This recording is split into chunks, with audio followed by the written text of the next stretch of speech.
and welcome to the latest episode of Insurance COVID Cast. And today we have another Newsmaker special, looking at the launch of Key by Brit Insurance earlier this month, a standalone business and the first fully digital and algorithmically driven Lloyd syndicate. To do this, I'm delighted to say I'm joined by James Birch, Head of Innovation at Brit, who led the team that incubated this new startup. Hello, James.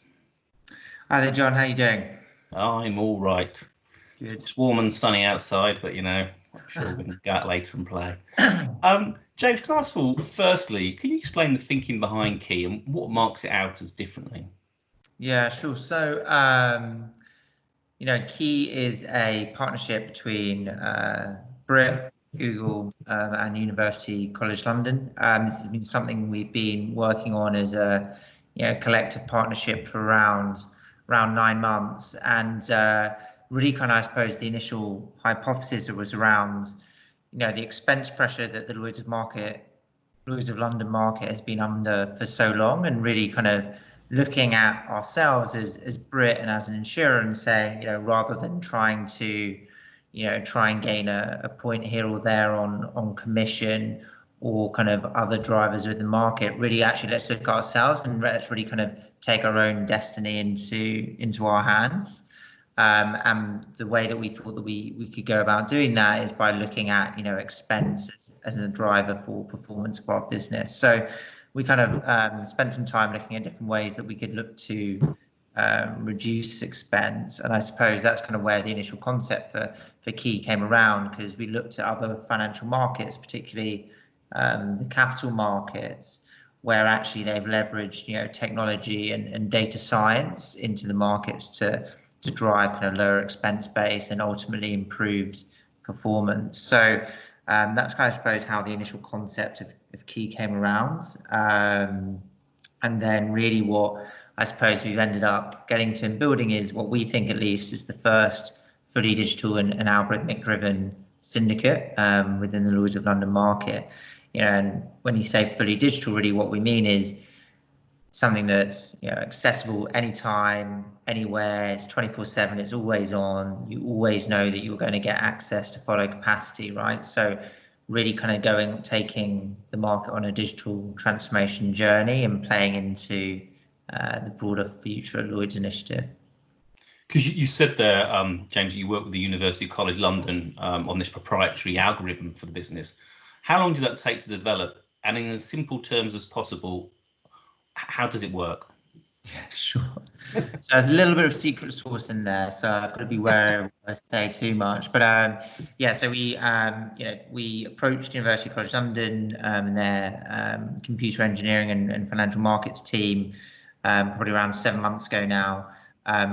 Reason we approached them is they are kind of the leading academic experts when it comes to building algorithms for the financial markets. They've worked with the full range of hedge funds out there, US, UK, and just broadly global, helping them and supporting them to take an algorithmic approach to trading. So we kind of approached them to say, look, we want to build a algorithmic approach to underwriting, which is not something that's really been done in the specialty insurance market before.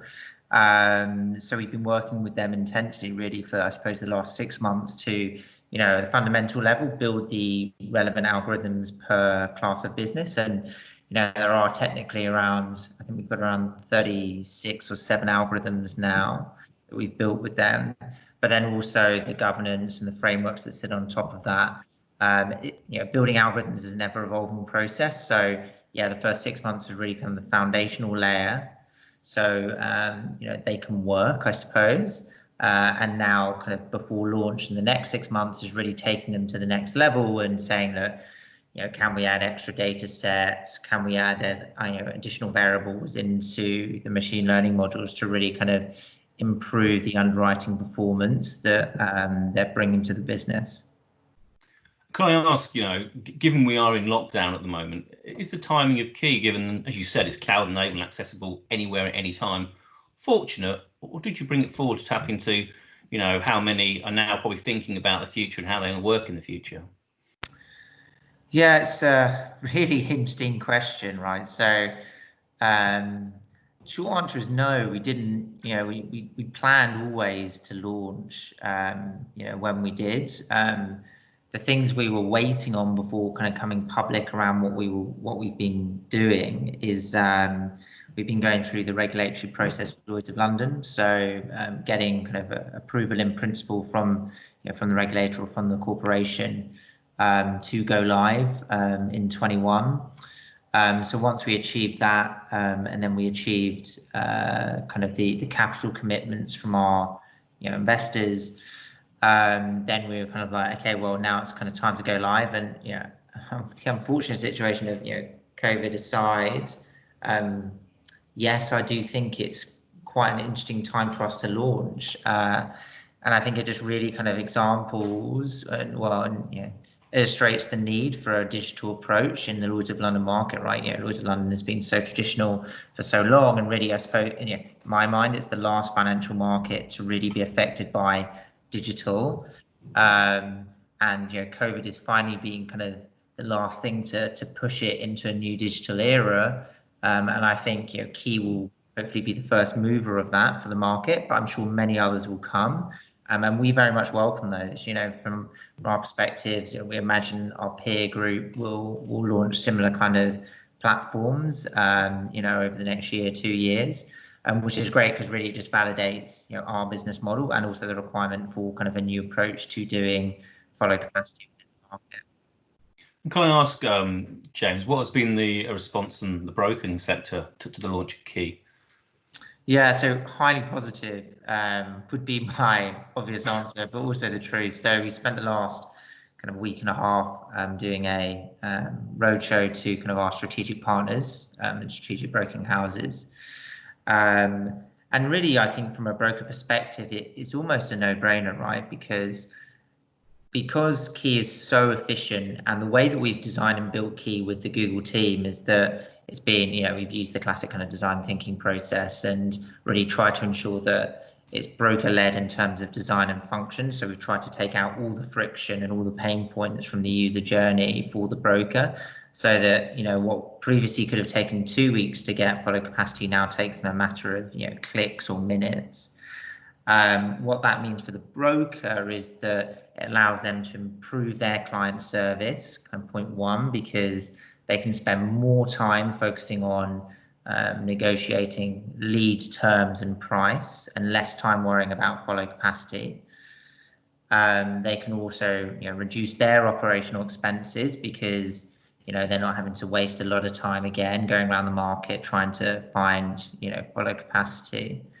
And ultimately, it starts to solve some of the market inefficiencies, right? And the way that we've tried to approach this, saying like, look, we want to work with the brokers, we want to work with the reinsurers, we want to work with the capital providers. Let's all work together to reduce the market expense and solve some of the market inefficiencies, improve the operational processes, streamline some of the data flows, so that everyone's a winner. We're not trying to take margin from other players. We're trying to work with them so that together as a collective we can all win and make Lloyd's of London more competitive going forward.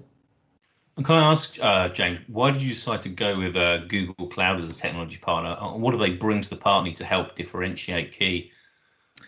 Yeah, so Google have, first off, Google have been a great partner from day one. We approached a number of different, I suppose, world-class or significant technology vendors at the very start, because really when we set out on the journey, as I mentioned earlier, we kind of said to ourselves, look, Brit are experts when it comes to insurance and underwriting. How we're not domain experts when it comes to either building technology solutions or building algorithms for underwriting. So we said, okay, let's go speak to Google and some other providers. And ultimately, Google were the ones willing to invest time and resource and really put everything into the partnership. Yes, we're using Google Cloud infrastructure, but it's a lot more than that. We've been working very closely with a number of teams within Google, whether it be machine learning, artificial intelligence, products, cloud engineering, cloud infrastructure, to really create the Key technology stack. And what we've produced is something that is completely standalone, and I think something that will be quite a market mover when we actually do go live in around 6 months. So what Google have brought to the party is, yes, they brought high quality and high class cloud and I suppose compute and storage, but more than that, they've helped build custom products for the Lloyd's of London market, and this is and this really is the first step of the journey of this partnership with Google, and key almost is the first incubation of that partnership, looking at the follow market within Lloyd's, and then we're continuing to work with them, not only to continue to develop Key as a product and as a technology platform, but also starting to look at some of Brit's problems and the leadership problems in the market, to whether that be around data extraction, and I suppose starting to look at how we can build kind of a 360 data view of a particular uninsured asset. Because you've already mentioned that Key is a follow-only syndicate. What does that mean, and how much capacity you expect to launch with, and could its risk appetite change over time? Yeah, so 3 questions there, so I'll try and answer. First question in terms of what was the first question again? Sorry, that was follow only. Follow only, yeah, sure. So Lloyd's of London is a weird and wonderful world, and I suppose the dummy answer is typically you have lead insurers and you have follow insurers. The lead insurer is where the broker goes to initially, and they negotiate the price and the terms of the cover for that particular risk or asset. Then effectively the follow market or the follow insurers then either agree or disagree to that price and those terms. So the leader might say, okay, I'll take 30-40% of this particular risk or liability or exposure, and then the followers will say, okay, well, we'll take 10% of that deal, almost, is the way that I kind of think of it. And conceptually, it works across, there's a number of different financial markets that use it as a concept, but the lead follow mechanism is something which is really defined within Lloyd's of London. It isn't kind of a formal model, so it's not regulated that some are leaders and some are followers, but typically we see that the market dynamically works that way. So Brit sees itself very much as a leader, negotiating on complex risks, where you need like a lot of human input and intellect into the process, whereas actually follow capacity, technically can be quite simple, because you're really just having, you're really just understanding, is that risk within risk appetite or not? So then to go on to your third question about risk appetite, the way that we're approaching follow capacity and the way that we're approaching really the specialist insurance market is we're starting to say, okay, well, we want to take more of a portfolio management approach. So the way that we've set the business up is more like an asset manager rather than a traditional Lloyd's of London syndicate. So we don't actually have technically we don't have an underwriting team. We have kind of a portfolio management team, which is a blend of underwriters, actuaries, and data scientists, that look and feel more like a fund manager almost. So really, rather than being reactive in the way that we kind of act today, we start to be more proactive in the way that we look at risk and look at portfolio risk, to then say, okay, dependent on rate change or other macroeconomic trends, whether it be COVID or otherwise, okay, we really want to let's rejig the portfolio and let's try to get exposure to more of this type of risk rather than this type of risk. So it allows us to be a lot more agile and a lot more, I think, flexible in the way that we're balancing our portfolio, rather than doing it on more of an annual basis than it kind of happens at the moment. In theory, we can do it almost on a risk by risk basis. We probably won't do that on day one because it's a little bit kind of black box algorithm territory, but we're actively going to be managing that portfolio with the portfolio management team, and always assessing whether we want to kind of explore different risks or not. And then the second question was on capacity, yeah. So confidential at the moment, unfortunately. Reason for that is it's not been approved by Lloyd's, by the regulator, so it's still in discussion. The ambitions for the syndicate, I can kind of speak to that. So the ambitions for the syndicate is that by year 4, year 5, it will be a top 10 syndicate in terms of premiums. So, we're trying to get to scale pretty quick. We think we should be able to get there pretty quick, but Lloyd's obviously manages business plans for syndicates. So, the year one has yet to be approved in terms of the actual definitive number. But I think kind of the important thing to take away is that it's not going to be a small startup syndicate. Even from year one, it will be a sizable syndicate within the market and have a sizable presence. You've already, I suppose, touched on this, James, but your CEO, Matthew Wilson, talked about Key being a trailblazer in helping create, speech marks, a whole new and fully digital segment which operates seamlessly alongside the traditional marketplace.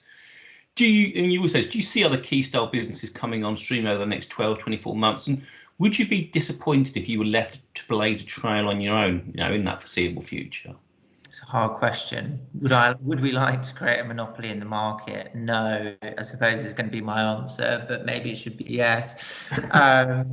Yeah, so the way that I kind of look at Key and what we're trying to do is almost, I mentioned the capital markets reference earlier, but I think of the capital markets in like the late 90s when the hedge funds or the quant-based hedge funds came into the markets, really taking a very much pure mathematical and data science approach to what effectively is a variable or a set of data or a financial instrument. And really, when you look at the specialist insurance market, it's actually quite similar. Yeah, everything's called different and we have different jargon, but you've got different types of financial instruments, risk, and really all you're trying to do is just attach risk and capital together in the most effective and efficient way.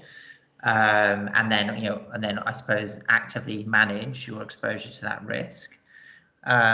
So what we're trying to do, I think, will be quite similar to what happened in the with the hedge funds, where capital markets was, I forget the market size numbers, but it was X trillion, and then the market size tripled when the hedge funds came in. So it's not as if the hedge funds wiped the floor with kind of old school equity trading and the trading floors, whether it be New York Stock Exchange or otherwise, but they created a whole new market.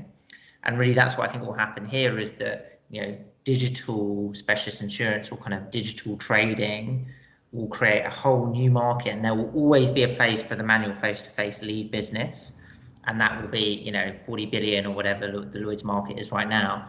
But I think the kind of follow highly efficient almost capital trading of risk could in theory create a whole new market that's the same size if not bigger in the long term, particularly if it's running at such a more efficient business model. You can quite quickly see capital providers and investors wanting to get into that market, and suddenly if Lloyd's of London manages to, as a marketplace, reduce its combined ratio by a few points, then it starts to be able to compete with local business, and theoretically then actually doubles its whole market size. So really what we want is actually our peers to do the same as us. Obviously, we want to have a first mover advantage on that, which I think we've kind of got.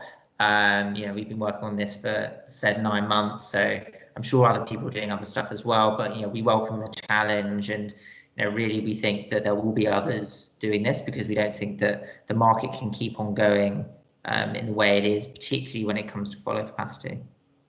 So you've mentioned about the digital segment being the same size as the traditional one. Do you ever see a situation where it outgrows it, and in any time frame? I mean, that's again a very difficult question, putting you on the spot there, but well, I very much personal view, but I really do, and I really hope it does. And the reason that I think that it will is again just looking at the capital markets and what kind of quant hedge funds, ETF funds, all that kind of like fully digital way of trading business has just completely exploded the capital markets. And actually, you kind of if you're a investor looking to diversify your portfolio away from the capital markets, particularly in the trying times at the moment, suddenly insurance risk actually becomes something that's quite attractive, particularly if it's very efficient way of applying your capital. So if Key is the first mover of a new business model, working with the Lloyd's of London Corporation and all the great work that's going on with Future at Lloyd's to kind of make a more seamless marketplace, and you suddenly have a a central e-trading platform that will be PPL in the future or next year as part of the future Lloyd's work. Suddenly you see a world where you've got Key or other competitors all plugging into a central trading platform, then it goes straight through processing out to the reinsurers, and on the front end there's API integrations into the brokers, and suddenly you've taken 10 points out of the expense, and then actually there's no what's stopping the market growth, because you're even so much more efficient than local markets trying to place other the other parts of the risk. So I think it's a really attractive proposition to both kind of client or the end insured as well as the investors, but it's getting everything in the middle of the value chain right, and I think Key is trying to do that and trying to take a first mover. But we will be in the only way that we'll get to that size is if we're enabled by our kind of other market participants, whether it's Lloyd's of London, the brokers, or the insurers, all coming along on the journey together. If everyone comes along together and we all work together, we'll get there. If we don't, then we might not. Finally, James, can you give us a clearer idea about when Key might launch in 2021? And I have to ask, what was the thinking behind the name? Yeah, good question. So the plan is we will launch the 1st of January 21. Rationale for that is it's kind of key period for renewals within the Lloyd's of London market. The platform will be live then. We'll likely be ready before that point, but we kind of don't want to hold ourselves to that for obvious reasons. So that 1st of January will be the launch date officially. In terms of the name, so yeah, I mean, it's quite funny. I was reading like the Monzo blog on how they got to their name the other day, and some of the they had some quite famous psychologists and stuff provide quotes for how they got to it. And I was trying to think of a smart way of how we could do the same. But the reality is that the word key is simple. So we span around with millions of different names through a month-long process, but really how we ended up falling on Key is that Key can actually mean anything 21. So Japanese, it means something like the meaning, it's the central meaning of life, and Chinese, it means like the force of nature, and other language, it means other things, right? So in theory, you can choose whatever whatever meaning you want that sits behind the name, but really what it all comes down to is, as a user, you can use Key how you want. It's super simple, it's memorable, and and our slogan is risk simplified, so it kind of plays into that. And yeah, I think that's kind of it, really. I don't want to lie and make up a fancy reason. I should have gone with the Japanese example. Maybe that was better, actually.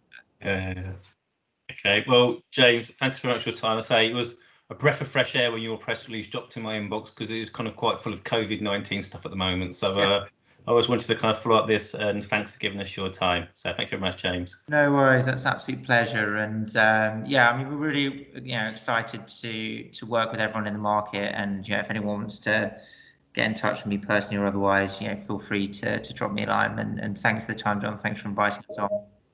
Okay, well, this is the latest in a series, obviously, of Insurance COVID Cast. Remember, if you want to subscribe or register to Post Insurance Age, please use the tab in the bar at the top. But until the next Insurance COVID Cast, it's goodbye for me, and stay safe, everybody. Cheerio. Cheers. Bye.